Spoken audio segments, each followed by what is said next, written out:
నమస్తే, welcome to BRK. నేను చక్కర్ల ఝాన్సీ. అన్నంత పని చేసిన ఫెడ్ బంగారం ధరల్లో భారీ మార్పు. 22-24 క్యారెట్ల గోల్డ్ రేట్లు ఇవే. పసిడి ప్రియులకు సడన్ షాక్ తగిలింది. బంగారం రేట్లు ఇటీవల భారీగా తగ్గగా ఇప్పుడు మళ్ళీ దేశీయంగా భారీగా పుంజుకున్నాయి. భారత మార్కెట్లో మళ్ళీ బంగారం రేట్లు కదిలాయి. తాజాగా పసిడి ధరల్లో భారీ మార్పు కనిపించింది. కొన్ని రోజులుగా వరుసగా పడిపోయిన గోల్డ్ రేట్లు ఇప్పుడు ఒక్కసారిగా పుంజుకున్నాయి. ఇదంతా యుఎస్ ఫెడరల్ రిజర్వ్ నిర్ణయమే కారణం.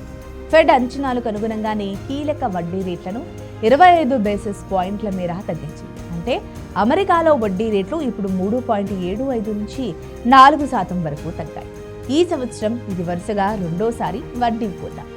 ఫెడ్ వడ్డీ రేట్లు తగ్గించినప్పుడు సాధారణంగా అమెరికా డాలర్ గిరాకీ తగ్గుతుంది, బాండ్ ఈల్డ్స్ కూడా పడిపోతాయి. అప్పుడు పెట్టుబడిదారులు మళ్ళీ బంగారంలోకి పెట్టుబడులు మళ్లిస్తారు. దాంతో గోల్డ్ ధరలు పెరుగుతాయి. అదే ఇప్పుడు కూడా జరిగింది. హైదరాబాద్ మార్కెట్లో 22 క్యారెట్ బంగారం ధర 1,450 రూపాయలు పెరిగి తులానికి 1,12,200కు చేరింది. గత 2 రోజులలో 2,250 రూపాయల నుంచి 2,150 చొప్పున తగ్గిన తర్వాత ఇది మళ్లీ పెరగడం గమనార్హం.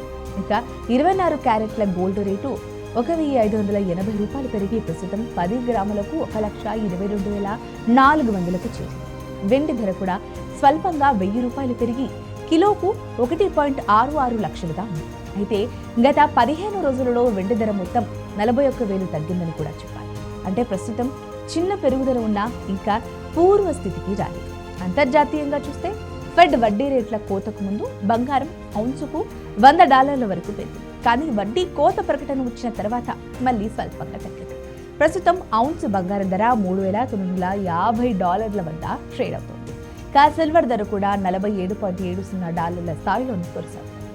మరోవైపు రూపాయి విలువ కూడా డాలర్తో పోలిస్తే మరింత బలహీనమైంది. ప్రస్తుతం $1 విలువ 88.47 వద్ద ట్రేడ్ అవుతోంది. అంటే ఆ విధంగా ఉంది. ఇది ఆల్ టైంలో. మొత్తానికి ఫెడ్ వడ్డీ రేట్ల కోత వల్ల పసిడి పెట్టుబడిదారులు మళ్ళీ ఉత్సాహంగా ఉన్నారు. కానీ ఇక్కడ గుర్తుంచుకోవాల్సిన విషయం ఏంటి అనంటే బంగారం ధరలు ఎప్పుడు ఎలా మారుతాయో చెప్పడం కష్టం. అంతర్జాతీయంగా చూస్తే కనుక అంతర్జాతీయ రాజకీయ పరిస్థితులు, ద్రవ్యోల్బణం, డాలర్ విలువ వంటి అంశాలపై ఇవి ఆధారపడి ఉంటాయి. అందుకే పెట్టుబడి చేయడానికి పెట్టడానికి ముందు మార్కెట్ పరిస్థితులను గమనించడం, నిపుణుల సలహా తీసుకోవడం చాలా అవసరం. ఎందుకంటే ఒకసారి పెరిగే రేటు మరుసటి రోజు తగ్గిపోవచ్చు. ప్రస్తుతం అయితే పసిడి ధరలు మళ్లీ రాణిస్తున్నాయి. రాబోయే రోజుల్లో అమెరికా వడ్డీ విధానాలు, ప్రపంచ మార్కెట్ మార్పులపై ఆధారపడి ఈ ధరల్లో మరిన్ని మార్పులు చోటు చేసుకునే అవకాశం ఉంది. మరి ఈ వీడియో కనుక మీకు నచ్చినట్లయితే లైక్ చేయండి, షేర్ చేయండి, సబ్స్క్రైబ్ చేసుకోండి. మరిన్ని వీడియోల కోసం మా ఛానల్ని ఫాలో అవ్వండి.